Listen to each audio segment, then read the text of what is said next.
University మంచి భవిష్యత్తు కోసం తెలుగు విద్యార్థులు ఇష్టపడే యూనివర్సిటీ. కాల్ 9059052378 9059052379.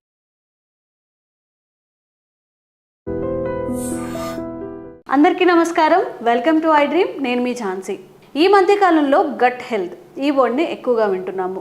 గట్ హెల్త్ కోసం, ప్రోబయోటిక్స్ కోసం సప్లిమెంట్స్ కూడా తీసుకుంటున్న వాళ్ళు ఉన్నారు అంటే ఆశ్చర్యమే లేదు. మరి డైలీ మన ఫుడ్లో ప్రోబయోటిక్స్ న్యాచురల్గా యాడ్ చేసుకోవాలంటే ఎలాంటి చిట్కాలు పాటించవచ్చు, అసలు అది పాసిబుల్ అవుతుందా, ఈ విషయాన్ని తెలుసుకుందాం. ప్రస్తుతం అంతా ఉన్నారు వంటింటి చిట్కాలకు కేర్ ఆఫ్ అడ్రస్ అయిన చిట్టిబొట్ల మధుసూదన్ శర్మ గారు, ఆయుర్వేద వైద్యులు. నమస్కారం అండి. జనరల్గా అందరు ఇప్పుడు ప్రోబయోటిక్స్ అని అంటుంటూ ఉంటారు. నార్మల్గా అయితే చద్దన్నం తింటే ప్రోబయోటిక్స్ వస్తుందని అందరు చెప్తున్నారు. ఎప్పటి నుంచో మనం ఈ పద్ధతిని అనుసరిస్తున్నాం. ఇప్పుడు మనం వేరే వేరే అలవాట్లకు అలవాటు పడి మళ్ళీ ఇప్పుడు ప్రోబయోటిక్స్ కోసం సప్లిమెంట్స్ ఇవన్నీ యూజ్ చేస్తున్నాం అని చెప్తుంటారు. మరి మన భారతీయ సాంప్రదాయంలో, మన ఆయుర్వేదంలో ప్రోబయోటిక్స్ని పెంచుకోవాలంటే ఎలాంటి ఆహారం మంచిదంటారు? భారతదేశంలోనే కాకుండా ప్రపంచవ్యాప్తంగా కూడా ఈ ప్రోబయోటిక్స్ మీద శాస్త్రజ్ఞుల యొక్క, మేధావుల యొక్క, వైద్యుల యొక్క కాన్సన్ట్రేషన్ ఏర్పడిందమ్మా. ఎందుకంటే మన దేహము వివిధ రకాలైనటువంటి బ్యాక్టీరియాల యొక్క వాటి యొక్క పనితీరు మీదనే ఆధారపడింది. కోటాను కోట్ల మిలియన్ల బ్యాక్టీరియాలు మన దేహంలో ఉంటాయంటమ్మా. ఇవి మంచి బ్యాక్టీరియాలు ఉంటాయి, చెడ్డ బ్యాక్టీరియాలు ఉంటాయి. ఈ మంచి బ్యాక్టీరియాలు మన దేహంలో ఎంత ఎక్కువగా ఉంటే మన దేహం అంత ఆరోగ్యవంతంగా నిండు నూరేళ్ళు ఎలాంటి జబ్బులు లేకుండా, వచ్చినటువంటి జబ్బులు కూడా చాలా త్వరగా తగ్గేందుకు అవకాశం ఏర్పడుతుంది. అలా కాకుండా చెడు బ్యాక్టీరియా మన దేహంలో ఎక్కువగా ఉండడం వల్ల వివిధ రకాల అనారోగ్యాలు వస్తాయి. సో ఎప్పుడైతే బ్యాక్టీరియా అనేటువంటి పద్ధతిలో మనం అనుకున్నామో, ముఖ్యంగా గట్ బ్యాక్టీరియా గురించి ఆలోచన చేసుకోవాల్సి వస్తుంది. ఈ గట్ బ్యాక్టీరియాలో ఎంత మంచి మన గట్ బ్యాక్టీరియా ఎక్కువ సంఖ్యలో మంచి బ్యాక్టీరియా ఉండడం వల్ల హార్ట్కు సంబంధించిన జబ్బులు రావు, మెదడుకు సంబంధించిన జబ్బులు రావు, రక్తనాళాలకు సంబంధించిన జబ్బులు రావు. అదేవిధంగా కొన్ని రకాలైనటువంటి ఈ భయంకరమైనటువంటి క్యాన్సర్ ఇలాంటి జబ్బులు రాకుండా ఉండేందుకు కూడా అవకాశం ఏర్పడుతుంది. అదేవిధంగా మానసికమైన ప్రశాంతత ఏర్పడుతుంది. జీర్ణ వ్యవస్థ పనితీరు బాగుండేసి మోషన్ ప్రాబ్లము, కాన్స్టిపేషన్ ఇలాంటివన్నీ కూడా ప్రాబ్లమ్స్ లేకుండా ఉంటాయి. ఇలాంటి అనేక రకాలుగా ఈ గట్ బ్యాక్టీరియా బాగుండడం వల్ల ఉపయోగం ఉంటుందమ్మా. అందుకే పూర్వకాలంలో మన పెద్దలు, అదేవిధంగా అంతకంటే ముందు కూడా మన మహర్షులు కూడా ఈ యొక్క జీర్ణ వ్యవస్థకు చాలా ప్రాధాన్యత ఇవ్వడం జరిగిందమ్మా. రోగే సర్వేపి మందాగ్నో అని చెప్పి చెప్పడం జరిగింది. అంటే అన్ని రకాలైన రోగాలు కూడా మందకొడిగా ఉన్నటువంటి అగ్ని, అంటే జీర్ణ వ్యవస్థ ఉన్నటువంటి అగ్ని అనేటువంటి అంశ ఏదైతే ఉందో అది సరిగా పనిచేయకపోవడం వల్లనే ఈ యొక్క జబ్బులు వస్తున్నాయని చెప్పి చెప్పడం జరిగింది. సర్వేషు రోగేషు అజీర్ణం కారణం స్మృతం అని కూడా చెప్పడం జరిగిందమ్మా. అంటే అన్ని రకాలైన రోగాలు కూడా అజీర్ణం, అంటే జీర్ణ వ్యవస్థలో ఏర్పడేటువంటి ఏ అనారోగ్య సమస్య ఏదైతుందో అదే అనేక రకాల జబ్బులు కూడా కారణమవుతుందని చెప్పేసి కూడా చెప్పడం జరిగిందమ్మా. కాబట్టి ఎప్పుడో పాతకాలం నాడే, వేలాది సంవత్సరాల క్రితమే మన మహర్షి చెప్పినటువంటి ఆ సత్యవాక్కులు ఈరోజు ప్రపంచవ్యాప్తంగా కూడా గుర్తించేసేసి వీటి మీద పరిశోధన చేయడం ఎక్కువైందమ్మా. కాబట్టి గుడ్ బ్యాక్టీరియా, మంచి బ్యాక్టీరియా పెరిగేందుకు మీరు అడిగారు కదమ్మా, హోమ్ రెమెడీ చెప్పమని చెప్పేసి చాలా టాప్గా పనిచేసేటువంటి రెమెడీ చెప్తానమ్మా. దీనికి కావాల్సిన పదార్థాలు కేవలం 3 ఉల్లిపాయలమ్మా. ఉల్లిపాయ చేసే మీరు తల్లి ఎగ్జాక్ట్ కరెక్ట్ చెప్పారమ్మా. సో ఉల్లిపాయ ఆనియన్ అంటారు, ప్యాజ్ అంటారు. అదేవిధంగా పెరుగమ్మా.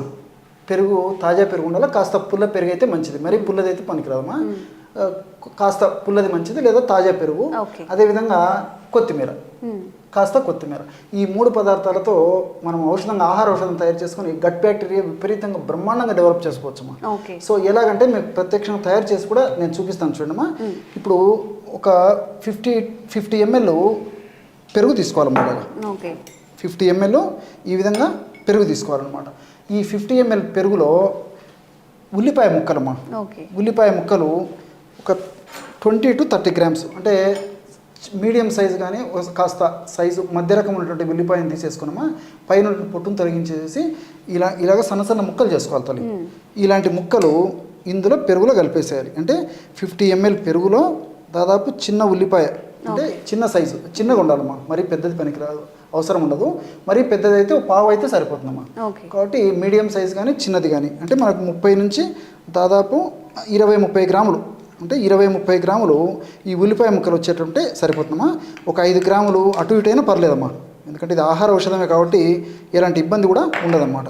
కాబట్టి ఈ విధంగా 50 మిల్లీలీటర్ల పెరుగులో 20 to 30 గ్రామ్స్ అంటే ఒక చిన్న ఉల్లిపాయను చిన్న చిన్న ముక్కలుగా చేసేసి ఈ ముక్కల్ని ఇందులో కలిపేసేయాలమ్మా. ఓకే. ఈ విధంగా ఒక అర నిమిషం లేదా 1 నిమిషం లోపే ఈ పదార్థం అంతా చాలా కలిసిపోతుంది. చూస్తేనే బాగా తినాలనేటువంటి సంకల్పం కలుగుతుందమ్మా.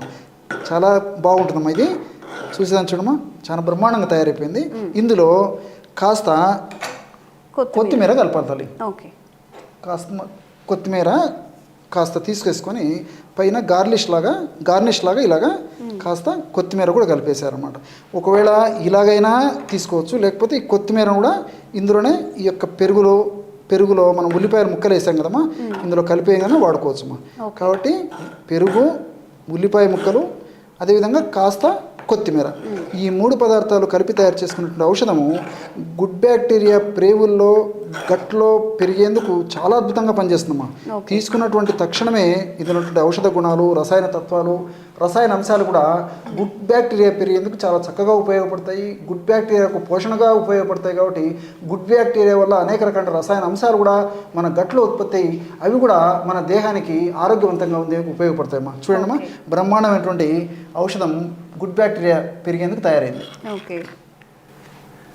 జనరల్గా మనం బిర్యానీస్ అలా చేసుకున్నప్పుడు రైతా అని చేసుకుంటాము. సో దాంట్లో ఇంకొన్ని యాడ్ చేస్తాం, పొమోగ్రేనేట్ సీడ్స్ అని చెప్పి, ఇంకా పచ్చిమిర్చి అవన్నీ కూడా. బట్ అలా కాకుండా మనకి ప్రోబయోటిక్స్ కావాలి అనుకుంటున్నాం కాబట్టి ఓన్లీ ఆనియన్స్ అండ్ కొత్తిమీర, పెరుగు యూజువల్గా జనరల్గా ఇంట్లో ఉంటాయి. ఎవరి ఇంట్లో లేవు.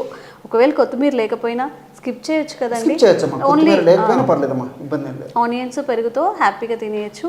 సో ఎక్కువ ఖర్చు కూడా కాదు, ఇంట్లోనే ఉంటాయి కాబట్టి ఈజీగా తినేయచ్చు. ఇది ఏ టైంలో తినాలండి డాక్టర్ గారు? చాలా మంచి ప్రశ్నమ్మా. ఇది చాలా మందికి డౌట్ వస్తుంటుందమ్మా. ఫార్ములా అయితే చెప్పారు డాక్టర్ గారు, ఎప్పుడు తీసుకోవాలని చెప్పేసి. దీన్ని తీసుకునే విధానము, టైం కూడా చెప్తాను చూడమ్మా. ఉదయం పూట వీలైనంత వరకు పరిగెడుపును తీసుకోవడం మంచిదమ్మా. లేకపోతే కాఫీ, టీ లాంటివి ఏదైనా అలవాటు ఉంటే అవి తాగిన తర్వాత 1 అరగంట 30 గంట తర్వాత తీసుకోవాలి. ఇంకోటి ఏంటంటే ఇది కలిపినటువంటి వెంటనే తీసుకోకుండా కనీసం 10-15 నిమిషాలు నానబెట్టాలమ్మా. 15 నిమిషాలు లేదా అరగంట సేపు నానబెట్టినా మంచిది. ఈ విధంగా నానబెట్టిన తర్వాత తీసుకోవడం వల్ల ఫలితాలు మరింత టాప్ ఉంటాయమ్మా.